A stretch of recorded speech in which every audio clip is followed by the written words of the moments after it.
পুজোর আগে পুজোকে সামনে রেখে আজ বালুরঘাট বিধানসভার 1 নম্বর মণ্ডলের অমৃতখণ্ড অঞ্চলের দৌলার সংসদে আসন্ন শারদীয়া দুর্গোৎসবকে সামনে রেখে বস্ত্র বিতরণ করলেন বালুরঘাট বিধানসভার বিধায়ক ডক্টর অশোক কুমার লাহিড়ী মহাশয়। তিনি জানান, শারদীয়া পুজোর প্রাক্কালে কামারপাড়ায় দৌলায় গরিব মানুষের হাতে নতুন বস্ত্র তুলে দিয়ে নজির সৃষ্টি করলেন বিজেপির বিধায়ক শ্রী অশোক লাহিড়ী মহাশয়।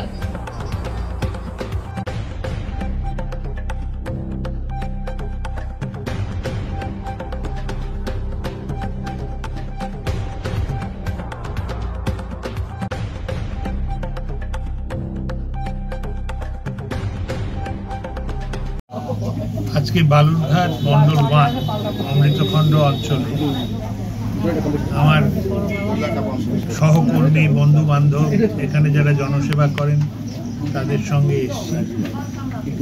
কিছু যে বিধায়ক তহবিলের জামা কাপড় বেডশিট এগুলো বিতরণ হচ্ছে, খুব আনন্দ হচ্ছে। আমাদের এখন শারদীয়া মৌসুম চলছে, আমারই মানুষগুলো এদের হাতে বিছানার চাদর, ধুতি, শাড়ি এগুলো তুলে দিচ্ছি। খুব আনন্দ হচ্ছে। আমার ছোটবেলাকার কথা মনে পড়ছে, যখন পুজোর সময় আমাকেও কেউ দিত। এখন বাবা মা সব মরে গেছে, এখন আর কেউ দেয় না।